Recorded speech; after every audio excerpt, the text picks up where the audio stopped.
দীর্ঘ অনেকদিন অপেক্ষা করার পর আমাদের হাতে চলে আসলো টেকনো ক্যামন 50। তো এটা দুইটা ভেরিয়েন্টে আসছে, 8/128 8/256। 8/128টার দাম ধরা হয়েছে 30,999 টাকা, আর 8/256 রেট ধরা হয়েছে 34,999 টাকা। তো আজকে এটার ওয়াটারপ্রুফ চেক করব। কোম্পানি থেকে বলা হয়েছে এটা পুরোপুরি ওয়াটারপ্রুফ। তো আপনারাও আমার সাথে দেখতে থাকুন, আর এই ফাঁকে যদি পেজটি ফলো করা না থাকে কষ্ট করে একটু ফলো করে দিন।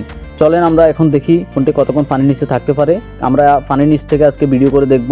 এর মাঝে একটা কথা বলিনি, এই ফোনটি কিন্তু 6 মাস অথবা 4 মাসের কিস্তিতে কোনো লাভ দিতে হবে না। 0% ইন্টারেস্টে এই ফোনটি 6 মাস 4 মাসের কিস্তিতে নিতে পারবেন। এছাড়াও 9 মাস 12 মাসের যদি নেন অবশ্যই আপনাকে লাভ বহন করতে হবে। তো আপনাদের কারো যদি ফোন লাগে আমাদের সাথে যোগাযোগ করতে পারেন, আমাদের দোকানে আসতে পারেন, ক্যাশ টাকা অথবা কিস্তিতে আমাদের থেকে ফোনটা নিতে পারবেন। তো এর ফাঁকে আমরা এখন দেখি ফোনটার কি অবস্থা। হ্যাঁ, ক্যামেরাটা অন হয়েছে, পানির নিচ থেকেও ভিডিও করা যায়। তো এক কথায় ফোনটি অসাধারণ। এটা কিন্তু ক্যামেরা ফোন, কেমন সিরিজ বলতে ক্যামেরা ফোন। আপনারা চাইলে এই ফোনগুলো কিন্তু ক্রয় করতে পারেন। আমাদের কাছ থেকে নিতে হবে এমন কোনো কথা না, বাংলাদেশের যে কোনো প্রান্ত থেকে আপনারা ফোনগুলো নিতে পারেন নিশ্চিন্তে। ফোনের বাজারটাও মোটামুটি কমই আছে। ফোনটি এক কথায় অসাধারণ। তো আপনাদের কার কাছে ফোনটি কেমন লাগে, আর ইতিমধ্যে ফোন কে কে কিনেছেন অবশ্যই কমেন্ট করে জানাবেন। তাহলে আপনাদের মতামত নিয়ে আমরা সামনের দিকে এগিয়ে যেতে পারবো। ধন্যবাদ, সবাই ভালো থাকবেন।